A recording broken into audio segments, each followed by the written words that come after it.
ஆரம்பமே அமக்கலமா இருக்கணுமோ இல்லையோ ஆன்மீகத்துவம் இருக்கணும், அதுதான் முக்கியம்.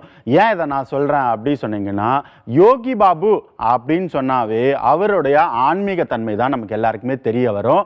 அது என்னன்னா, முதல்ல யோகி பாபு சார் உள்ள வாங்க. அவரை பார்க்கும்போதே ஒரு பக்தி மலர் நமக்குள்ள உண்டாகும், அதுதான் முக்கியம். ஆனா அவருக்கு பிடிச்ச கடவுள் என்ன? முருகர். ஆனால் முருகர் கிடையாது. இப்போ இனிமேல் ஐயப்பன் தான் சொல்லணும். இது அப்போ அநியாயமாக இருக்குது. எஸ், முருகர் உள்ள போயிட்டு ஐயப்பன் உள்ளாங்க. இப்போ ஐயப்பன் தான் அவருடைய ஃபேவரட் கடவுளாக இருக்க போகுது. எதுக்குன்னா அவர் நடிக்க போகிற படத்துக்கும் ஐயப்பன் படத்துக்கும் சம்மந்தம் வரப்போகுது. என்னப்பா சொல்கிற? அவர் இப்போ நடிக்க போகிற, அதாவது அவர் கமிட்டாக இருக்க ஒரு படம் தான் சன்னிதானம் பிஓ. பிஓன்னா post office. இந்த சன்னிதானம் பிஓ அப்படின்ற படத்தை யோகி பாபுக்காக யார் எழுதியிருக்கா அப்படி சொன்னீங்கன்னா ஐயப்பனே எழுதியிருக்காரு. என்னப்பா சொல்கிற? ஐயப்பனே எழுதலை, ஐயப்பன் அப்படின்ற ஒரு எழுத்தாளர் இந்த படத்தை எழுதியிருக்காரு. அவர் பேர் அஜினு ஐயப்பன். இந்த படத்தை இயக்கிறது தான் அமுத சாரதி அப்படின்ற ஒரு இயக்குனர். இதெல்லாம் தாண்டி இந்த படத்துடைய கதைத்தளத்துக்கு வருவோம். சன்னிதானம் அப்படின்னு பேர் வச்சதுனால தான் இந்த படம் சபரிமலை சுத்தி வட்டாரத்தில் படம் எடுக்க போகுது. அதையும் தாண்டி பம்பா, எரிமேலி இந்த மாதிரி இடங்கள்ல இந்த படத்துடைய ஷூட்டிங் நடக்குது. அப்ப சென்னையில கிடையாதா? சென்னை, பொள்ளாச்சி இந்த மாதிரி சுற்றுப்பகுதிகளிலும் ஷூட்டிங் நடந்தது அப்படின்றது குறிப்பிடத்தக்கது. இதெல்லாம் தாண்டி யோகி பாபு பார்த்தீங்கன்னா ரொம்ப இன்வால்மெண்டா நடிக்கக்கூடிய ஒரு படமா இந்த சன்னிதானம் பிஓ படம் அமைஞ்சிருக்கு. சரி, இதோட இந்த இன்ஃபர்மேஷன் முடிஞ்சிச்சா அப்படின்னு கேட்டீங்கன்னா கிடையாது. இந்த படம் கிட்டத்தட்ட 5 மொழியில ரிலீஸ் ஆக போகுது. தமிழ், தெலுங்கு, ஹிந்தி, மலையாளம், இன்னும் ஒரு முக்கியமான மொழி. பொதுவாக 5 மொழி அப்படின்னா தமிழ், தெலுங்கு, ஹிந்தி, மலையாளம், கன்னடம் இந்த மாதிரி தான் ரிலீஸ் பண்ணுவாங்க. ஆனால் ஒரு மொழி எக்ஸ்ட்ராவா துளு லாங்குவேஜில் இந்த படம் ரிலீஸ் ஆக போகுது. ஒரு ஃப்ரெண்ட்ஷிப் அப்படின்னு சொன்னீங்கன்னா அந்த ஃப்ரெண்ட்ஷிப்க்கு வயது வித்தியாசம் கிடையாது. எந்த வயசில் வேணால் யாரோட வேணால் ஃப்ரெண்ட்ஷிப் வரும், அதுதான் இயல்பு. இந்த இயல்பை எந்த படம் எடுத்து காட்டுச்சு அப்படின்னா 2015 ஹாலிவுட்டில் வெளியான தி இன்டர்ன். இந்த படத்தில் பார்த்தீங்கன்னா ராபர்ட் டே நீரோன், அனி ஆத்வே இந்த மாதிரி பிரபலங்கள் நடித்த படம் தான் இந்த இன்டர்ன். ஹாலிவுட்டில் வரவேற்பு பெற்ற இந்த படம் பார்த்தீங்கன்னா அப்படியே பாலிவுட்க்கு வரப்போகுது. பாலிவுட்டில் ரீமேக் பண்ண போறாங்க அப்படின்னு சொன்ன உடனே உங்க மைண்ட்ல இந்த நடிகர்கள் கண்டிப்பா நடிப்பாங்க அப்படின்னு தோணுதுல? S, correct madam. உள்ள வாங்க மேடம். நம்ம தீபிகா படுகோன் ஒரு முக்கியமான வேடத்துல நடிக்க போறதா அப்படின்னு சொன்னாங்க. ஐயோ, நடிக்கலையா? ஆமா, ஒரு சில காரணங்களால அவங்க இந்த படத்துல இருந்து மேடம் உள்ள போங்க விலகிட்டாங்க. சரி, ஆனா அந்த படத்தை அவங்க தான் ப்ரொடியூஸ் பண்ண போறாங்க, அதுல எந்த மாற்று கருத்தும் கிடையாது. சரி, இந்த வயதான கேரக்டர் அப்படின்னு சொன்னல, இந்த வயதான ரோல்ல யார் நடிச்சா ஆப்டா இருக்கும்? எஸ், நீங்க கெஸ் பண்ணது கரெக்ட் சார். உள்ளவாங்க சார். நம்ம அமிதாப் பச்சன் தான் கரெக்டான ரோல்பா. ஆனா அந்த சின்ன பொண்ணு கேரக்டர்ல தீபிகா படுகோன் நடிக்கல. ஏன்னா அவங்களுக்கு இப்போ வயசாயிடுச்சு என்னமோ. சரி, ஓகே, அந்த சின்ன கேரக்டர்ல யார் நடிக்க போறா அப்படின்றது கூடிய சீக்கிரம் தெரிய வரும். அதாவது 70 வயது ஆணும் ஒரு இளம் வயது பெண்ணும் 2 பேருக்குள்ள நடக்கக்கூடிய நட்பு, வேற ஒன்றும் கிடையாது. அந்த நட்பு தான் இந்த தி இன்டர்ன் அப்படின்ற ஒரு படம். கூடிய சீக்கிரம் இந்த படத்துக்கான அப்டேட்ஸ் எல்லாம் வரும், நான் உங்களுக்கு கொடுப்பேன், வெயிட் பண்ணுங்க. இப்போ ரீசெண்டா 71வது தேசிய விருதை அனௌன்ஸ் பண்ணியிருந்தாங்க. நிறைய பேர் நிறைய அவார்டை வாங்கியிருந்தாங்க. அதுல முக்கியமா நம்ம தமிழ் படத்துக்கு 3 அவார்டு கிடைச்சிருக்கு. அது என்ன படம்? பார்க்கிங். இந்த பார்க்கிங் படத்தில் பார்த்தீங்கன்னா ஹரிஷ் கல்யாண் சூப்பரான ஒரு நடிப்பை கொடுத்திருந்தாலும் ஆனால் எம்எஸ் பாஸ்கருக்கு இந்த அவார்டு கிடைச்சிருக்கு. எம்எஸ் பாஸ்கர் டிசர்வான ஒரு நடிகர் அப்படின்னு சொல்லலாம். ஆனால் இன்னொரு முக்கியமான நபரை பற்றி பேசணும்னா அந்த படத்தோட இயக்குனர் ராம்குமார். ராம்குமார் அவர்கள் பார்த்தீங்கன்னா அந்த கதையை எழுதும் போதே ரொம்ப ஒரு வித்தியாசமான கதையாக இருக்கணும் அப்படின்ற விதத்தில் இந்த ஒவ்வொரு சீனையுமே அமைச்சிருப்பாரு. அதுக்கான ஒரு வெற்றியா இந்த நேஷனல் அவார்டு அவர் கிடைச்சிருது. இந்த பார்க்கிங் படத்தோடைய வெற்றியை தொடர்ந்து ராம்குமார் அவர்கள் யாரை வச்சு இயக்க போறாங்க அப்படின்றது ஒரு சஸ்பென்ஸா தான் இருந்தது. ஒரு கட்டத்தில் சிம்புவோடைய 49வது படம், அதாவது STR 49 ராம்குமார் அவர்கள் தான் இயக்க போறாங்க அப்படின்ற விஷயம் நமக்கு தெரிய வரதுக்குள்ள ராம்குமார் அவர்களுடைய சிம்பு காம்போ இல்லை அப்படின்றது உறுதியாயிடுச்சு. சிம்பு அவர்களும் வெற்றிமாறன் அவர்களும் ஒரு படத்துல கன்ஃபார்ம் ஆயிட்டாங்க. இதனால ராம்குமாரோட ஒத்துக்கிட்ட படம் போஸ்ட்பாண்ட் ஆயிருச்சு. அப்போ இந்த நிலையில அவர் அடுத்து யாரை வச்சு எடுக்க போறாங்கன்றது ஒரு சஸ்பென்ஸாவே இருந்தது. இப்போதைக்கு அது கன்ஃபார்ம் ஆயிருக்கு. அஃபிஷியலா இல்லைனாலும் விக்ரம் அவர்களோட ஒரு கதையை சொல்லியிருக்காங்களாம். அந்த கதைக்கு விக்ரம் அவர்களும் ஓகே சொல்லியிருக்காங்க. சரி, இந்த படம் விக்ரம் அவர்களுக்கு 65வது படமா அமைஞ்சிருக்கு.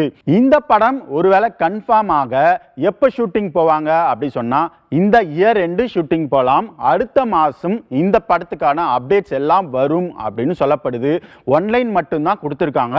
இந்த படத்தை இன்னும் கொஞ்சம் எலாபரேட் பண்ணிட்டு வாங்க அப்படின்னு விக்ரம் அவர்கள் சொல்ல, ராம்குமார் அவர்களும் இந்த கதையை எலாபரேட் பண்ணுற ஒர்க்கில் ஃபுல் ஃப்ளெஜ்டாக இருக்காராம்.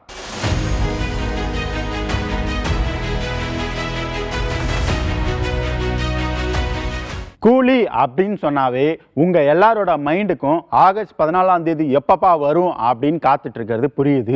அதுக்கு முன்னாடி இந்த படத்தில் என்னென்ன அம்சங்கள்லாம் இருக்கும் அப்படின்னு ஒவ்வொரு நாளும் நம்ம பார்த்துக்கிட்டு வரோம். அந்த விதத்தில் லோகேஷ் கனகராஜோடைய முந்தைய படங்கள் மாஸ்டர் ஆகட்டும், விக்ரம் ஆகட்டும், இந்த மாதிரி படங்களில் எப்பயுமே ஒரு சின்ன சின்ன ஃப்ளாஷ்பேக் சீன் வச்சுருப்பாரு. அந்த ஃப்ளாஷ்பேக் சீனில் ஒரு முக்கியமான நடிகரும் நடிப்பாங்க. மாஸ்டர் படத்தில் மாஸ்டர் மகேந்திரன் நடித்தாங்க. அதே மாதிரி விக்ரம் படத்தில் ஒரு சின்ன ரோல் வந்தது. இன்னும் முக்கியமா சொல்ல போனா முக்கியமான ஒரு கேரக்டர், பெரிய பெரிய ஹீரோஸ்லாம் வந்து அந்த படத்துல ஒரு கெஸ்ட் ரோல் மாதிரி வந்து போவாங்க. சொல்ல போனா ரோலக்ஸ் அப்படின்ற கேரக்டர்ல சூர்யா வந்தார்ல, அதே மாதிரி சொல்றேன். சரி, இப்போ இந்த கூலி படத்துக்கு வருவோம். கூலி படத்துல ஒரு ஃபிளாஷ்பேக் சீன் இருக்குமா? அந்த ஃபிளாஷ்பேக் சீன்ல யார் நடிக்க போறா அப்படின்றது ரொம்ப சஸ்பென்ஸா இருந்தது. ஆனா சினிமா வட்டாரங்கள்ல பேசுற பேச்சு என்ன அப்படி சொன்னீங்கன்னா, நம்ம சிவகார்த்திகேயன் ஒரு முக்கியமான ரோல் பண்ணலாம், அந்த முக்கியமான ரோல் தான் இந்த ஃபிளாஷ்பேக் சீனா இருக்கும் அப்படின்னும் ஒரு பக்கம் சொல்லப்படுது. இது எந்த அளவுக்கு உண்மை அப்படின்றது நாளைக்கு படம் ரிலீஸ் ஆச்சுன்னா நம்ம எல்லாருக்கும் தெரிய வந்துடும். சரி, இதெல்லாம் ஒரு பக்கம் இருக்கட்டும். இந்த கூலி படம் கிளாஷ் ஆக போகுது யாரோட அப்படின்னா, ரெண்டு வில்லனா இந்த படத்தில் நடித்த சைமன் அப்படின்ற கேரக்டர் நடித்தார் நாகார்ஜுனா ஒரு பக்கம் தெலுங்குல வந்து ஒரு சூப்பர் ஹீரோவா இருந்தாலும், இவருக்கு இணையா இளம் ஹீரோவா ஜூனியர் என்டிஆரும் இருக்காருல்ல, அவர் நடிக்கிற வார் 2 படமும் ரிலீஸ் ஆக போகுது.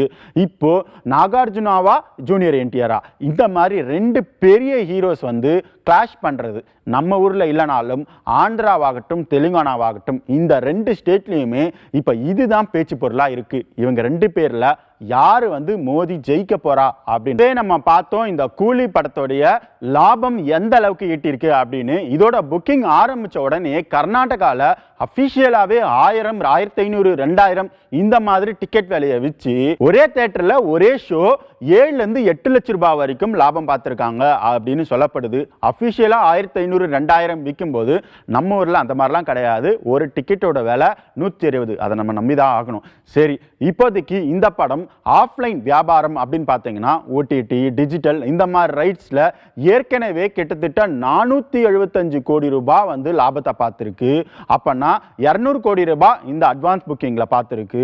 இன்னும் இந்த படம் ஓரளவுக்கு நல்லா இருந்தாவே கண்டிப்பா 1000 கோடியை தொடும்.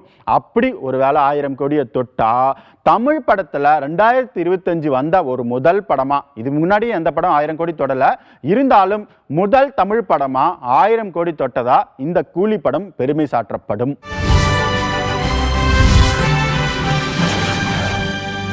நான் இப்போ ஒரு படத்தை பத்தி சொல்ல போறேன். அந்த படத்தை பத்தி சொல்றதுக்கு முன்னாடி அந்த படத்தோடைய டைட்டில் சொன்னாவே நீங்க ரொம்ப எக்ஸைட் ஆயிடுவீங்க.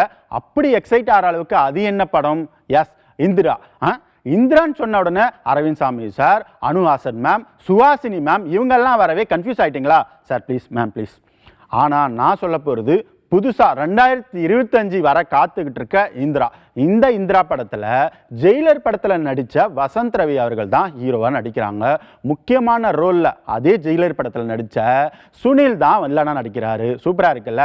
இந்த இந்திரா படத்துடைய கதையம்சம் எப்படி அமைஞ்சிருக்கு அப்படி சொன்னீங்கன்னா, ஒரு ரிட்டையர்டான போலீஸ் ஆபீசர் அவருடைய கண் பார்வையை இழந்துடுறாரு.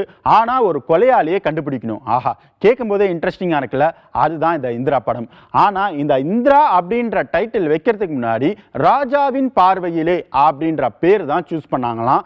ஆனா ஒரு சில காரணங்களால இந்த டைட்டில் அந்த படத்துக்கு வைக்க முடியாதனால மறுபடியும் ஒரு இந்திரா, அதுதான் இந்திரான்னு பேர் வச்சிருக்காங்க. செப்டம்பர் மாதம் நமக்கு ஒரு பைலிங்குவல் லாங்குவேஜ் படம் காத்துக்கிட்டு இருக்கு. அது என்ன படம் அப்படி சொல்றதுக்கு முன்னாடி இந்த படத்துல ஹீரோவா யார் யாரெல்லாம் நடிக்கிறா அதுதான் ரொம்ப இன்ட்ரெஸ்டிங். முக்கியமா சாந்தனு. சரி, சாந்தனு ப்ளூ ஸ்டார் அப்படின்ற படத்துக்கு அப்புறமா நல்ல கதையில் தான் நடிப்பேன் அப்படின்னு பல்ட்டி அடிக்க ஆரம்பிச்சிட்டாரு. இது பல்ட்டியா? எஸ், பல்ட்டின்ற படத்தில் தான் நடிக்கிறாரு. இந்த பல்ட்டி அப்படின்ற படத்துல மலையாளத்துல இருந்து தான் நிறைய கேரக்டர்ஸை சூஸ் பண்ணியிருக்காங்களாம். ஆனா கேரக்டர்ஸ் மட்டும் கிடையாது, டேரக்டர்ஸையும் சூஸ் பண்ணியிருக்காங்கப்பா. அது யாரு? அல்போன்ஸ் புத்திரன். அதுக்கப்புறமா பார்த்தீங்கன்னா மெட்ராஸ்காரன் அப்படின்ற படம் மூலமா தமிழுக்கு அப்படியே தாவன நம்ம ஷான்னிக்கும் இன்னொரு முக்கியமான ரோல் பண்றாங்க. ஆக மொத்தத்துல நம்ம சாந்தனுக்கு போட்டி போடுறதுக்கு தமிழ்ல எங்கேயும் ஆள் இல்லைன்னு மலையாளத்துல இருந்து இறக்கியிருக்காங்கப்பா. நம்ம ஏஆர் முருகதாஸ் பார்த்தீங்கன்னா ஹிந்தியில படம் எடுத்து போர் அடிச்சு போச்சுப்பா, மறுபடியும் நான் தமிழுக்கு வந்து ஒரு ரீஎன்ட்ரி கொடுக்க போறேன் அப்படின்னு எடுக்கிற படம் தான் மதராசி. இந்த படத்துல சிவகார்த்திகேயன் நடிக்கிறாரு. இந்த படத்துடைய ஷூட்டிங்லாம் ஃபுல் ஃபிளெஜ்டா போயிட்டு இருந்து இப்ப முடிஞ்சிருச்சு அப்படின்றது எல்லாம் தெரிஞ்ச விஷயம்தான். ஆனா இப்போ ஒரு வீடியோ வெளியிட்டிருக்காங்க. அந்த வீடியோவை பார்க்கும்போது நம்ம சிவகார்த்திகேயனா இது அப்படின்ற அளவுக்கு ஒரு மாஸ் தெரியான ஒரு வீடியோவா அமைஞ்சிருக்கு.